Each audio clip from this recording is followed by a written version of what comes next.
যে মেয়েটি তার বাপের ঘর থেকে শ্বশুর ঘরে এসছে আপনাকে আশ্রয় করে, তাকে যে কোনো সময় বিচ্ছিন্ন বিতাড়িত করবেন না। আপনার পুত্র পৌত্র প্রজন্মকে সুষ্ঠু সুন্দর ভালোভাবে রক্ষা করবেন, এই প্রতিশ্রুতি দিয়ে সমস্ত হিন্দুদের শেষ করে সারা বিশ্বে ইসলাম কায়েম করুন। হাঁ করে তাকিয়েছিল আমার দিকে। এই প্রতিশ্রুতি আমাকে দিতে পারেননি সেদিন, তাহলে কেন আমাদের মারবেন? আপনারা বলেন আশরাফুল মুখলাক, অর্থাৎ আল্লাহ কি করেছেন? সমস্ত কীট পতঙ্গ, বায়ু, উদ্ভিদ, তরুলতা মানুষকে সৃষ্টি করেছেন। আপনি মুসলমান হয়ে আল্লাহর সন্তান, আর আমি হিন্দু হয়ে মালাউনের বাচ্চা হব?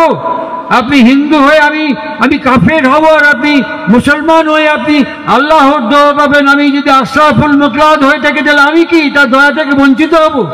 আমি যখন বাংলাদেশ বিমানে ভ্রমণ করছি, বিমানে বেজে উঠছে আল্লাহ সর্বশক্তিমানের দয়ায় এবং করুণায় আমরা বায়ুকে নিয়ন্ত্রণ করতে পেরেছি বলে এই বিমান যাত্রা করতে পারছি। সর্বশক্তিমান আল্লাহর কাছে দোয়া ভিক্ষা করুন। আমিও সেই আপনার সাথে হিন্দু হিসেবে মুসলমানের কাছে বিমান যাত্রী, আমিও আল্লাহর দোয়া পাচ্ছি বলে এখানে যাতায়াত করছি। আমি যদি আপনাকে সহ্য করতে পারি, আমি যদি আপনার মতকে গ্রহণ করতে পারি, আমি যদি ইসলামকে শান্তির বাণী হিসেবে স্বীকার করতে পারি, আপনি কেন আমার এই মতকে স্বীকার করতে পারছেন না? স্বয়ং জনার্দন শ্রীকৃষ্ণ অনাদির আদি জ্যোতির জ্যোতি, তিনি দুর্যোধন এবং অর্জুনের মধ্যে পক্ষপাতিত্ব করেননি। তিনি বলেছিলেন আমি যুদ্ধে অংশগ্রহণ করব না, কিন্তু আমার বিশ্বের প্রতিষ্ঠিত প্রশিক্ষিত 18 অক্ষয়ণী নারায়ণী সেনাকে তুমি গ্রহণ করো। দুর্যোধন ঠিক করে নিয়েছিল না, যখন যুদ্ধে অংশগ্রহণ করবে না তখন এই নারায়ণী সেনাই আমার সাহায্য করবে, 18 অক্ষয়ণী কম নয়। আর যখন যুদ্ধে অংশগ্রহণ করবে না, একে দিয়ে আমার কী লাভ হবে? একে দিয়ে আমার কী কাজে লাগবে? সুতরাং আমি এখানে একে নিয়ে যাই। নিয়ে গেল কাকে? নিয়ে গেল 18 অক্ষয়ণী সেনা নিয়ে চলে গেল। যুদ্ধে অংশগ্রহণ করেননি, কিন্তু ওই যে ভীষ্ম আগে বললাম সংকল্প করেছিল, ভীষ্ম মনে মনে সংকল্প করেছিল যে একবার আমার এই সমস্ত যুদ্ধবিদ্যা তোমার সঙ্গে একবার অবতীর্ণ হতে চাই। তাকে আমরা পাশাপাশি বলি ভক্তবাঞ্ছা কল্পতরু। তিনি পরাজিত হন, একদম অপরাজয় থাকেন না। তিনি সর্বশক্তিমান হয়েও তিনি পরাজিত হন, অধীন হন। কার কাছে? একমাত্র ভক্তের কাছে। একমাত্র ভক্তের কাছে তিনি অধীন হয়ে যান। শ্রীমন মহাপ্রভু, আমি কৌশিককে গোপালের ঘরে বসে কথা বলতে বলতে বলছিলাম, পরাজিত হন অবতার মহামানব ঈশ্বরও পরাজিত হন। শ্রীমন মহাপ্রভু, যিনি নিমাই পণ্ডিত হিসেবে নবদ্বীপে, যার পূর্বপুরুষ ওড়িশার জাজপুর থেকে বাংলাদেশের শ্রীহট্ট পূর্ববঙ্গের, এখন তার নাম সিলেট, এবং সেখান থেকে জগন্নাথ মিশ্র চলে আসেন নবদ্বীপ। এই নবদ্বীপে জগন্নাথ মিশ্রের প্রয়াণের পর টোলে বিখ্যাত পণ্ডিত, খ্যাতি প্রতিষ্ঠা সম্পন্ন নিমাই পণ্ডিত। সেই সময় একমাত্র সেবা সাঙ্গিনায় হরিনাম সংকীর্তন কৃষ্ণ ভজনা হচ্ছে। আর যারা প্রতিবেশী পারিপার্শ্বিক, তারা বাংলার ফতেহ শাহ আলমের পরবর্তী তার নিকট আত্মীয় হোসেন শাহ যখন ক্ষমতা দখল করলেন, তাঁরই অনুগত কর্মচারী চাঁদ কাজীর প্ররোচনায় যখন বারবার নির্যাতন করছেন, তখন শান্তিপুর থেকে অদ্বৈত মহাপ্রভু এসে মাঝে মাঝে গর্জন করতেন নবদ্বীপের মাটিতে। কি বলতেন জানেন? সংহারি মুময়ী, এই শব্দটি তিনি বারবার উচ্চারণ করতেন। বীরভূমের চক্রপুর থেকে নিত্যানন্দ মাঝে মাঝে আসতেন, আর অদ্বৈত আচার্য উচ্চারণ করতেন সংহারি মুময়ী। পারলেন না কিছু করতে। বাসুদেব সার্বভৌম, তিনি ফিরে গেলেন ওড়িশার প্রতাপরুদ্রের কাছে। নিমাই পণ্ডিত তখনও নবদ্বীপে। এই প্রসঙ্গে আমাদের বারবার ফিরতে হয় ইতিহাসের পাতায়, দেখতে হয় ঐতিহাসিক, সামাজিক, ভৌগোলিক, অর্থনৈতিক এবং সামগ্রিক বিশ্লেষণ করে কোনো মহামানব অবতরণের আগমন কালকে নির্ণয় করতে হয়। তার প্রাসঙ্গিক প্রয়োজনীয়তাকে বিশ্লেষণ করে দেখতে হয় কেন তিনি প্রয়োজনীয়। ঠিক পাশাপাশি আমরা ফিরব জেসাস ক্রাইস্টের কাছে, একজন বিখ্যাত দস্যু, তার নাম অগাস্টিন, দামাস্কাসের পথ দিয়ে যখন ক্রাইস্ট হাঁটতে হাঁটতে যাচ্ছেন, তখন পাহাড় থেকে ক্রমাগত ইট এবং পাথর ছুটে ছুটে মারা হচ্ছে। ক্রাইস্ট হাত দিয়ে পাথরগুলোকে ঠেকাচ্ছেন, আর সেই দামাস্কাসের বুকের অগাস্টিনকে কলকাতা শহরে ঘুরে দেখবেন, ভারতবর্ষের এ প্রান্ত প্রান্ত ঘুরে দেখবেন, অসংখ্য চার্চের নাম সেন্ট অগাস্টিন চার্চ। তিনি দস্যু অগাস্টিন থেকে ভক্ত অগাস্টিনে পরিণত হলেন, ভক্ত অগাস্টিনে পরিণত হলেন। আজকে মাদার ম্যাগডালিনকে আমরা দেখলাম, তিনি একটা বেশ্যা ম্যাগডালিন ছিলেন, তিনি ক্রাইস্টকে আশ্রয় এবং অবলম্বন করে আজকে মাদার ম্যাগডালিনে পরিবর্তন হলেন। আমরা পাশাপাশি রত্নাকরকেও চিহ্নিত করতে পারি, তিনি রামকে আশ্রয় করে বাল্মীকিতে পরিণত হলেন। ঠিক সাইমultaneously ভক্তের কাছে ভগবান পরাজিত হন বারবার, এখন না, চিরকাল পরাজিত হয়েছেন। আমরা জানি যে একজন হযরত মুহাম্মদের অত্যন্ত সেবক 24 ঘন্টা ছায়া সঙ্গী হয়ে তাকে সেবা করছেন। তিনি মনে মনে ভাবছেন যে না, সমস্ত বিষয় শক্তি একদিন আমার মধ্যে অনুপ্রেরিত হবে। মুহাম্মদ বেরিয়ে এসে বললেন, তুমি ওই গ্রামটি চেনো? সঠিক রিকল করতে পারছি না। বলল, না আমি চিনি না। এই ঘোড়া নিয়ে চলে যাও সেই গ্রামে, দেখো একটি লোক সেখানে আছে, তার কাছে গিয়ে দেখা করে এসো। দূরে ঘোড়া চালিয়ে গিয়ে অনেক দূরে একটি গ্রামে গিয়ে দেখলেন একটি লোক দাঁতখানা নেই, পড়ে গেছে। তিনি বললেন যে দাঁতটা ভাঙছেন, নিজে ভেঙে ফেলে দিয়েছেন। তিনি বললেন, তুমি এখানে কি করছো? বলে, আমার প্রভু যুদ্ধে একটা দাঁত হারিয়ে ফেলেছেন, আমার একটা দাঁত রাখার অধিকার নেই। আমার প্রভুর একটি দাঁত যুদ্ধে ক্ষতিগ্রস্ত হয়ে নষ্ট হয়ে গেছে, আমার একটা দাঁত রাখার অধিকার নেই। সে দুজন ভক্ত জিজ্ঞেস করছেন, তুমি জানো কে প্রভু? বলে, হযরত সাল্লাল্লাহু করিম, তিনি আমার প্রভু, তিনি আমার রাসূল, তিনি আমার আল্লাহ তাআলার পথে নিয়ে যাওয়ার এক এবং অদ্বিতীয় অবলম্বন, লা ইলাহা ইল্লাল্লাহর পথে। ওরা ফিরে এসে যখন বলছেন, তখন বলছেন যে তুমি আমার কাছে সব সময়ের জন্য থাকো, কিন্তু আমার যে একটা দাঁত নেই তুমি জানো, দেখছো, তোমার দাঁতটা তুমি রেখে দিয়েছো। আর দেখো কত দূরে থাকে, সে আমার কাছে কাছে থাকে, সে আমার সঙ্গে সঙ্গে থাকে, ছায়া সঙ্গে হয়ে থাকে। সে বুঝতে পেরেছে আমার দাঁতটা নেই, নিজের দাঁতটা উৎপাটন করেছে। কেন? সে মায়া মোহ বিচ্ছিন্ন করতে পেরেছে। ঠিক যেমন হস্তিনাপুরের মহারানী কুন্তী শ্রীকৃষ্ণের কাছে বলছেন, আমি বুঝতে পেরেছি বাসুদেব। তাই জন্য শ্রীমদ্ ভাগবত শ্রীকৃষ্ণকে কি বলে জানেন? একটা অদ্ভুত নামে ডাকেন, গূঢ় মনুষ্যা। তুমি মানুষের মতো দেখতেও তুমি গূঢ় মনুষ্যা, তোমাকে চেনা যায় না। তারপরে তাকে ভাগবত কি বলে জানেন? কপট মনুষ্যা। তুমি মানুষের মতো নকল করো, যেমন আমরা স্টেজে অভিনয় করি। তুমি মানুষের মতো অভিনয় করো, কিন্তু তুমি মানুষ নও। হুবহু মানুষের মতন আচরণ ব্যবহার করে বেড়াও, তুমি ঠিক মানুষ নও। আর এই রকম প্রেক্ষাপটে বিশ্ব একই কথা বলছেন, বুঝতে পারি না তোমার উদ্দেশ্য কি, বুঝতে পারি না তোমার চাওয়া কি, আমরা বুঝতে পারি না, আমরা জানতে পারি না তোমার চাওয়া কি। আজকে বর্তমান সময়ে বৈষ্ণব আচরণ কি?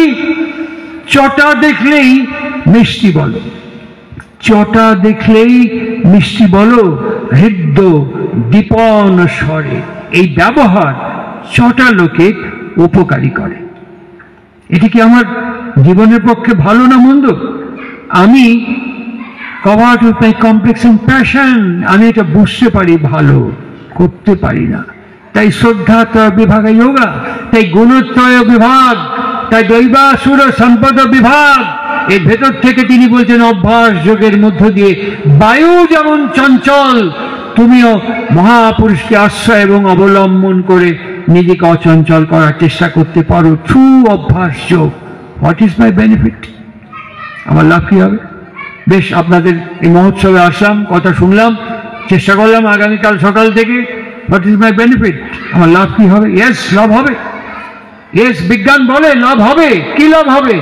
এই ক্রমাগত বাসুদেব কথা, ক্রমাগত হরি কথা, ক্রমাগত গুণ কথা শুনতে শুনতে শুনতে শুনতে, আগে শুরু করেছিলাম শ্রবণ মঙ্গলম, শুনতে শুনতে আমার ভেতরের ওই দিন আমার ভেতরে আমার যে জিন সেটা ইনফ্লুয়েন্স হয়ে উঠবে। আমার জিন যত ইনফ্লুয়েন্স হবে, আমার ভেতর থেকে আমার সন্তান যখন আমার স্ত্রীর গর্ভে প্রেরিত হবে, তখন আমাকে যেমন বলতে হচ্ছে, শেখাতে হচ্ছে, শোনাতে হচ্ছে, ব্যাসপুত্র সুখদেবকে শোনাতে হয়নি, বোঝাতে হয়নি, শেখাতে হয়নি। তিনি হাঁটতে হাঁটতে চলে গিয়েছিলেন উলঙ্গ হয়ে। তাকে দেখে কোনো কুলনারী পুরনারী লজ্জিত হতেন না, তার বাবা ব্যাসদেবকে দেখে লজ্জিত হতেন। ঠিক আমার পুত্র একদিন এমন করেই আদিত্য বারণার মতন, জ্যোতির মতন ভারতবর্ষের মাটিতে সেই আধ্যাত্মিকতাকে নিয়ে আসবে, যেখানে সঙ্গম হয়েছে, কুম্ভ রচিত হয়েছে, কলসে অমৃত উদ্গীত করছে, সেই সময় নিয়ে আসতে পারে। অতএব এই মহোৎসবের সঙ্গে ম্যারেজ রিফরমেশন রিলেটেড, এই মহোৎসবের সঙ্গে ইউজেনিক রিফরমেশন রিলেটেড, এই মহোৎসবের সঙ্গে আমি, আমার স্ত্রী, আমার দাম্পত্য জীবন রিলেটেড, এই মহোৎসবের সঙ্গে আমি এবং আমার ফ্যামিলি রিলেটেড, এই মহোৎসবের সঙ্গে আমি এবং আমার সমাজ রিলেটেড, এই মহোৎসবের সঙ্গে আমি এবং আমার রাষ্ট্র রিলেটেড। আমি জানি না আমার এই গ্রাম থেকে কোন মানুষ, যেমন স্যার আম্বেদকর, যেমন আবুল কালাম আজাদ, একদিন অবাক হয়ে লক্ষ্য করছেন যে একজন লোক আসলেন, সমুদ্রের পাড়ে একটা বই পড়ছেন এবং ফিরে যাচ্ছেন। তিনি একদিন দেখলেন যে চারপাশে রক্ষী পরিবৃত মানুষই আসেন, গাড়ি থেকে নামেন, পাঠ করেন, চলে যান। বলেন, এই লোকটি কে? বলেন, ইনি হোমি ভাবা। অবাক হয়ে গেলে তিনিও গীতা পাঠ করতে শুরু করলেন। তিনি ভারতবর্ষের প্রণম্য রাষ্ট্রপতি স্যার আবুল কালাম আজাদ। ভারতবর্ষ হিন্দু ধর্ম এই পক্ষপাতিত্বে বিশ্বাস করেন না বলেই ভারতবর্ষের রাষ্ট্রপতি মুসলমানও হতে পারে, ভারতবর্ষের সাংসদ মুসলমান হতে পারে, ভারতবর্ষ হিন্দু বৌদ্ধ খ্রিস্টান বিভাজন করতে পারে না, ভারতবর্ষ আশ্রয় দিতে পারে, প্রশ্রয় দিতে পারে, হিংসা করতে পারে না, ভারতবর্ষ কাউকে আঘাত এবং নিধন করতে পারে না। ভারতবর্ষ এমনই এক সনাতন ধর্মে দীক্ষিত যে আজকের যে উৎসব এখানে উদযাপিত হচ্ছে, আমাদের বংশের মধ্য দিয়ে যেমন আশ্রয় প্রশ্রয়, তেমনি পরাক্রমহীনতাকেও আমরা প্রশ্রয় দেই না, পরাক্রমহীনতাকেও আমরা আশ্রয় দেই না। একই সঙ্গে পরাক্রমের সঙ্গে আমাদের সেই জাগ্রত মিশনকে সাকসেস করার জন্য, চৈতন্য মতকে প্রকাশ করার জন্য, চেতনা চৈতন্যময়ী ব্রহ্মরূপী সনাতনী একই দেহের মধ্যে সেই আদি ব্রহ্ম শক্তিকে জাগ্রত করে তোলার জন্য তমসোমা জ্যোতির্গমায় অসতোমা সদ্গমায় এই পথ ভারতবর্ষ চিরকাল মার্গ উন্মোচন করেছেন। এই পথ ভারতবর্ষ চিরকাল আমাদের সামনে দেখিয়েছেন। প্রথম শুরু করেছিলাম হস্তিনাপুরের মহারানী কুন্তির সেই শ্লোক দিয়ে, আমার উপসংহার পর্বে ফিরছি সেই নিমাই পণ্ডিতের কথা দিয়ে, মহাপ্রভু শ্রীকৃষ্ণের কথা দিয়ে। তিনি হা কৃষ্ণ করতে করতে ছুটছেন, যার মাথা থেকে পা পর্যন্ত রাধা ভাবের প্রবাহ। তাই রাধাকে বাদ দিয়ে, রাধাকে ত্যাগ করে, রাধাকে বিসর্জন দিয়ে কৃষ্ণ দর্শন সম্ভবপর নয়। তাই সব সময় বলতে হয় রাধে রাধে।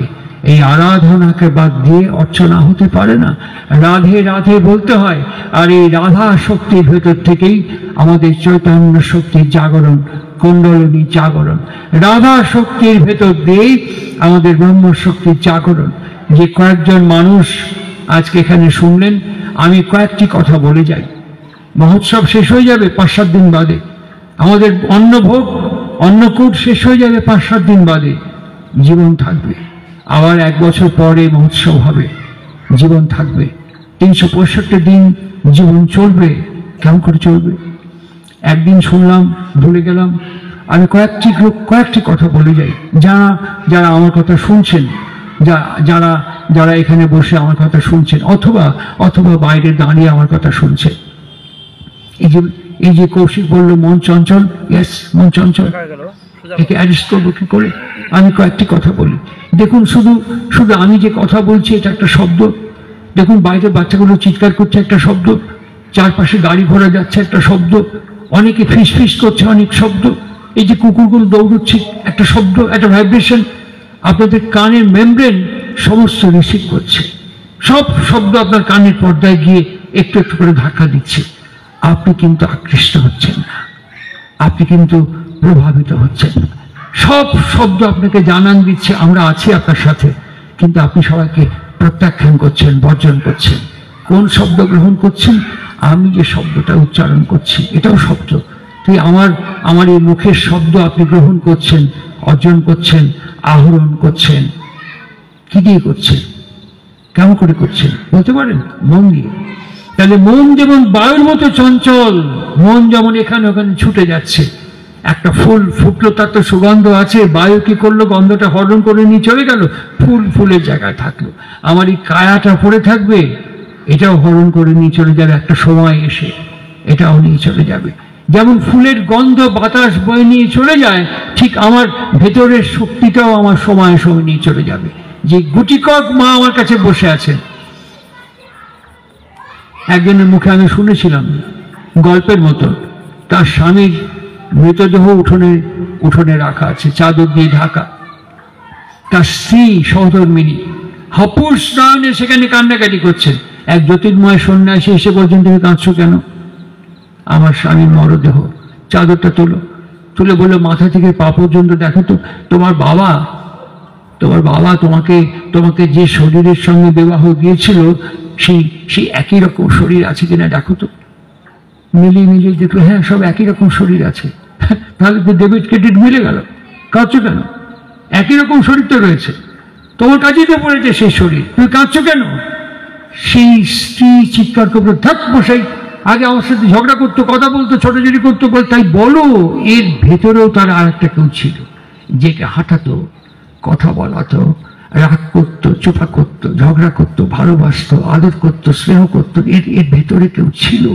এই দেহটাকে দেখছো, এর ভেতরে একটা কেউ ছিল। আচ্ছা বলো তো, যে ভেতরে ছিল তার সঙ্গে তোমার কখনো সাক্ষাৎ হয়েছে, কথা হয়েছে, আলাপ হয়েছে? সেই সহধর্মিনী হাঁ করে তাকিয়ে বলছে, না। তাহলে যাকে তুমি দেখোইনি, যাকে তুমি চেনোই না, যে শক্তির সঙ্গে তোমার কখনো পরিচয় হয়নি, তুমি তার জন্য কেন শোক করছো?